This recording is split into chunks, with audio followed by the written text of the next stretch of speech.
NTA UGC net यानी निमिज net. Download it on Google Play Store. Subscribe कीजिए हमारे YouTube चैनल को और दबाइए बेल आइकन ताकि आप पास के हमारी आने वाली वीडियो बढ़े आसानी से। सब्सक्राइब कीजिए हमारे YouTube चैनल को और दबाइए बेल आइकन ताकि आप पास के हमारी आने वाली वीडियो बढ़े आसानी से। हेलो नमस्कार दोस्तों, मेरा नाम रोहतास निमी है और आप सभी का स्वागत हमारे यूट्यूब चैनल निमिजी नेट पर। दोस्तों आज हम हायर एजुकेशन का टॉपिक करने वाले हैं। देखिए पहले इसमें 2 से 3 क्वेश्चन आते थे और अब की बार इसमें कितने क्वेश्चन आएंगे वो हम अच्छे से नहीं कह सकते, क्योंकि पहले क्या था कि हायर एजुकेशन के साथ में पॉलिटी का टॉपिक भी ऐड था। लेकिन ऐड तो अभी भी है वो, और दिसंबर 2018 में और जून 2019 के अंदर पॉलिटी से क्वेश्चन बहुत कम आए थे, ना के बराबर क्वेश्चन आए थे। उनमें से बिल्कुल ना के बराबर क्वेश्चन आए थे। तो इस हिसाब से हम नहीं कह सकते कि हायर एजुकेशन में अब भी पहले की तरह 2 से 3 क्वेश्चन आएंगे या 5 क्वेश्चन आएंगे। कितने क्वेश्चन आएंगे ये हम अच्छे से नहीं कह सकते। हाँ, लेकिन हायर एजुकेशन में अब की बार कुछ टॉपिक ऐड हुए हैं नए सिलेबस के अंदर, तो हमें इन सभी टॉपिक को करना बहुत ज़्यादा ज़रूरी है।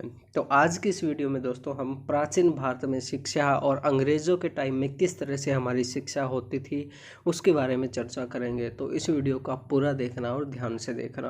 दोस्तों अगर आप चाहें तो बहुत अच्छे से स्टडी करने के लिए हमारा पेड कोर्स भी ज्वाइन कर सकते हैं। इसके अंदर हम आपको सभी 10 यूनिट के स्टडी नोट्स देते हैं, थ्योरेटिकल वीडियोस देते हैं। इसके साथ साथ 2012 से लेकर दिसंबर 2019 तक ऑल ईयर क्वेश्चन पेपर देते हैं विद टॉपिक वाइज क्वेश्चन। जैसे कि आज तक रिसर्च के क्वेश्चन आ चुके हैं वो हमने अलग रखे हैं, टीचिंग के क्वेश्चन अलग रखे हैं, कम्युनिकेशन के अलग रखे हैं। इस तरीके से सभी 10 यूनिट के जो क्वेश्चन है आपको अलग अलग किए हुए मिलेंगे। इसके साथ साथ दोस्तों हम आपको सभी 10 यूनिट के लाइव मॉक टेस्ट देते हैं। दोस्तों अगर आपको हमारा पेड कोर्स ज्वाइन करना है तो जल्दी से जल्दी हमें इस व्हाट्सएप नंबर पर कॉन्टैक्ट कीजिए। दोस्तों सबसे पहले हम बात करते हैं प्राचीन भारत में शिक्षा, यानी कि पुराने समय में हमारी शिक्षा किस तरह से होती थी राजा महाराजाओं के टाइम में। देखिए उस टाइम जो ज़्यादातर शिक्षा होती थी वो गुरुकुल के अंदर होती थी। गुरुकुल क्या होता था हम देख लेते हैं। एक ऐसे विद्यालय जहाँ विद्यार्थी अपने परिवार से दूर रहकर गुरु के परिवार का हिस्सा बनकर शिक्षा प्राप्त करते थे।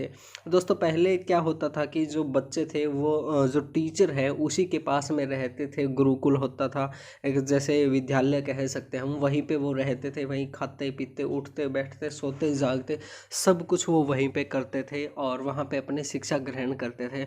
और वहाँ पे क्या था दोस्तों, वो लोग क्या है कि 10-10 साल 8-8 साल पता नहीं कितने कितने साल वहाँ पे रहते थे अपनी शिक्षा के अनुसार। और आज के टाइम में देखें तो उनको हॉस्टल हम मान लेते हैं, हॉस्टल में रहते लोग कॉलेज वगैरह में रह के वहीं स्टडी करते हैं।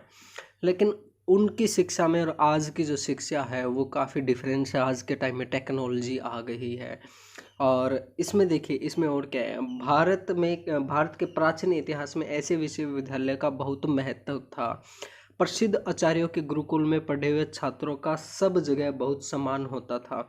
यहाँ पे आप पढ़ सकते हैं दोस्तों क्या था, कैसे था और किन किन ने शिक्षा ली। और इसमें जो कुछ ध्यान देने वाली बात है जहाँ से क्वेश्चन आ सकते हैं वो ये है कि प्राचीन भारत के गुरुकुल के अंतर्गत 3 प्रकार की शिक्षा संस्थाएं थी। क्या थी वो देखते हैं हम। एक था गुरुकुल, जहाँ विद्यार्थी आश्रम में गुरु के साथ रहकर विद्या अध्ययन करते थे। फिर अब परिषद, जहाँ विशेषज्ञों द्वारा शिक्षा दी जाती थी, यहाँ पे उनको रहने की आवश्यकता नहीं थी। और उसके बाद में है तपस्थली, जहाँ बड़े बड़े सम्मेलन होते थे और सभाओं तथा प्रवचनों से ज्ञान अर्जन होता था। ठीक है, और उसके बाद में और भी कई चीज़ें जैसे गुरुकुल के अंदर, इसके अंदर क्या है कि भारत के गुरुकुल आश्रमों के आचार्य को उपाध्याय और प्रधान आचार्य को कुलपति या महाउपाध्याय कहा जाता था। ठीक है, ये चीज़ आपको थोड़ा ध्यान में रखना ज़रूरी है, हो सकता है इसमें से क्वेश्चन आ जाए। और उसके बाद में जैसे गुरुकुल में किस प्रकार छात्रों को विभाजित किया जाता था ये भी हम देख लेते हैं। वासु, जिन्हें वासु कहा जाता था, वो क्या होता था, 24 साल की उम्र तक जो शिक्षा प्राप्त करते थे उन्हें हम वासु कहते थे। उसके बाद जो 36 साल की उम्र तक शिक्षा प्राप्त करते थे उनको हम रुद्र कहते थे। और फिर आदित्य, 48 साल तक की शिक्षा प्राप्त करने वाले को आदित्य कहा जाता था। तो दोस्तों ये कुछ मेन पॉइंट है, शायद यहाँ से कोई क्वेश्चन आ जाए, क्योंकि ये जो गुरुकुल का टॉपिक है ये अभी नया ऐड हुआ है। एंशिएंट इंडिया के अंदर किस तरह से शिक्षा होती थी उसके बारे में टॉपिक ऐड हुआ है, तो यहाँ से आप बेसिक चीज़ पढ़ सकते हैं गुरुकुल के बारे में।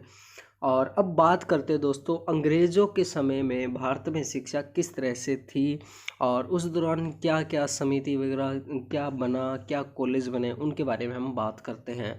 देखिए, अंग्रेज़ों के द्वारा भारत में शिक्षा के विकास की शुरुआत 1781 में वारेन हेस्टिंगन के द्वारा कलकत्ता मदरसे की स्थापना से हुई। ठीक है, यहाँ ये है। इसका उद्देश्य मुस्लिम कानूनों तथा इससे संबंधित अन्य विषयों की शिक्षा देना था। इसके उपरांत 1791 में जोनाथन डक्कन के प्रयासों से बनारस में संस्कृत कॉलेज की स्थापना की गई, जिसका उद्देश्य हिंदी विधि का दर्शन का अध्ययन करना था। ठीक है, और उसके बाद में जैसे और भी काफ़ी चीज़ें हैं दोस्तों, यहाँ पे आप पढ़ सकते हैं, बिल्कुल आसान भाषा में हिंदी में यहाँ पे दिया हुआ है। इनमें जो मेन बातें हैं वो आप याद रख सकते हैं कि जैसे सबसे पहले कौन से कॉलेज की स्थापना हुई थी और उन जो कॉलेज हुए थे उनमें क्या किस तरह की शिक्षा दी जाती थी, इस तरह के क्वेश्चन आ सकते हैं।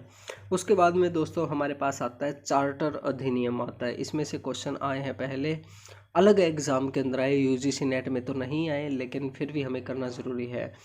इसका मतलब क्या था दोस्तों, वैज्ञानिक ज्ञान का प्रसार करना था इस चार्टर अधिनियम का। ईसाई मशीनरियों को देश में अपने धर्म का प्रचार करने की अनुमति दी गई थी। देखिए, अंग्रेज़ लोग जब आए थे शिक्षा लेके हमारे पास, तो उनका एक मकसद था, वो था कि अपने जो ईसाई मशीनरी है यानी कि अपने धर्म का प्रचार प्रसार करना, और प्लस में उनको जो लोग चाहिए काम करने के लिए लोग चाहिए थे, इसलिए वो शिक्षा देना चाहते थे, ना कि रियल में हमें शिक्षित नहीं करना चाहते थे। और 1817 में कलकत्ता में हिंदू कॉलेज स्थापित किया गया। उसके बाद 1855 में प्रेसिडेंसी कॉलेज बना, जो 2010 में प्रेसिडेंसी विश्वविद्यालय बन गया। तो ये भी इम्पोर्टेंट है हमारे लिए। आगे दोस्तों हमारे पास लॉर्ड मैकाले की शिक्षा प्रणाली 1835 ईस्वी में।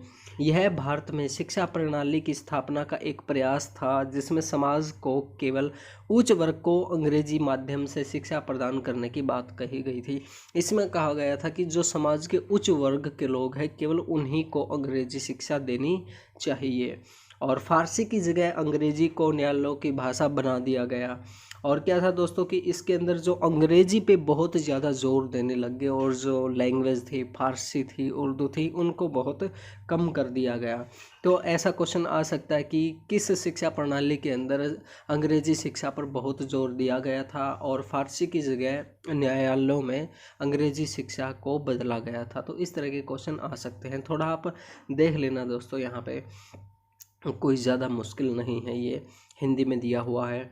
और उसके बाद है दोस्तों वुड डिस्पैच 1854 के अंदर।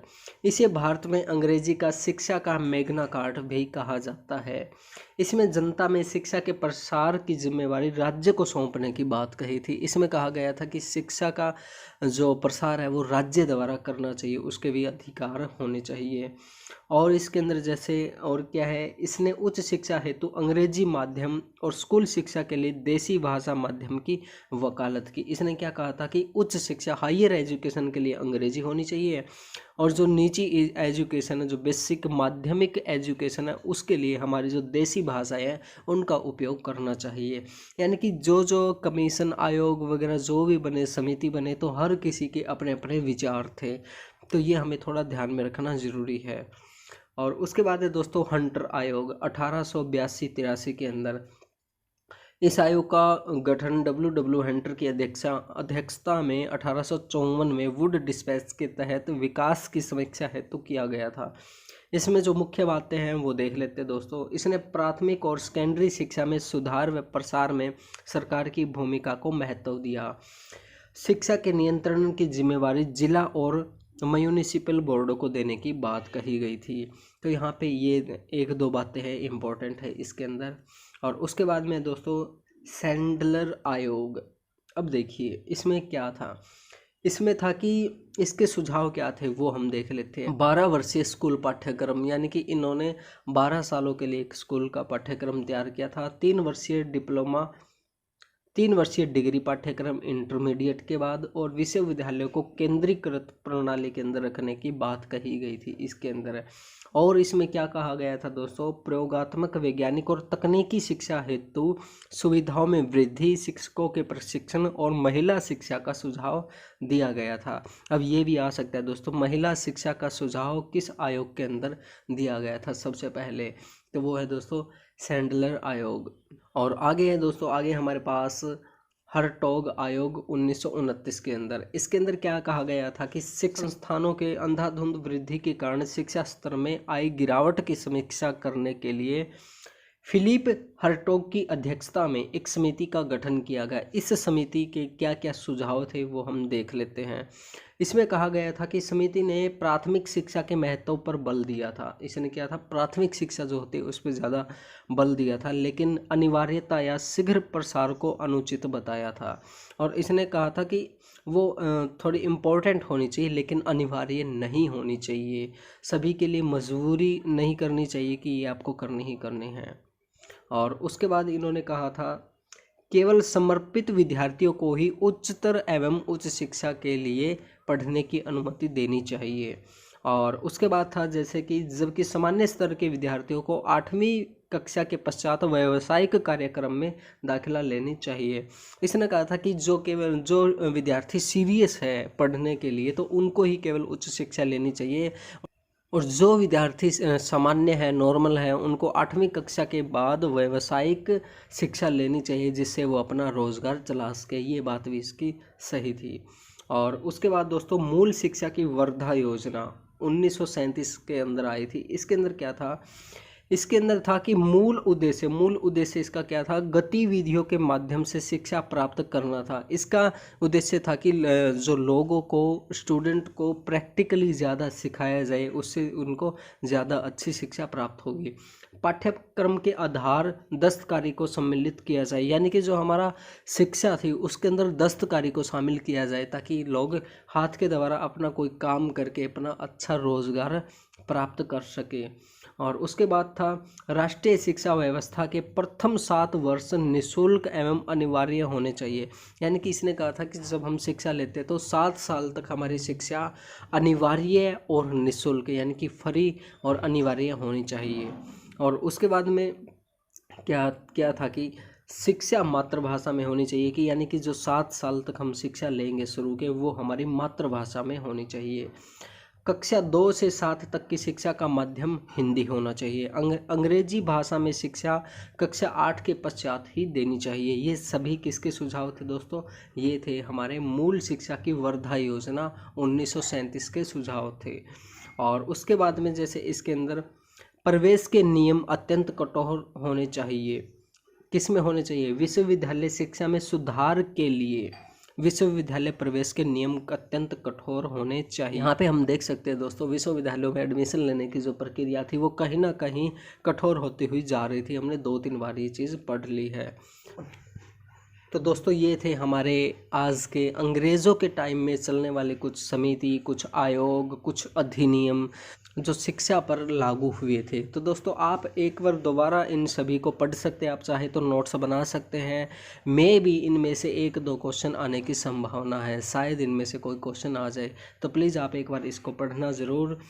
तो दोस्तों आज के लिए बस इतना ही। अगर आपको हमारी वीडियो अच्छी लगी तो इस वीडियो को लाइक कीजिए, शेयर कीजिए, कमेंट कीजिए।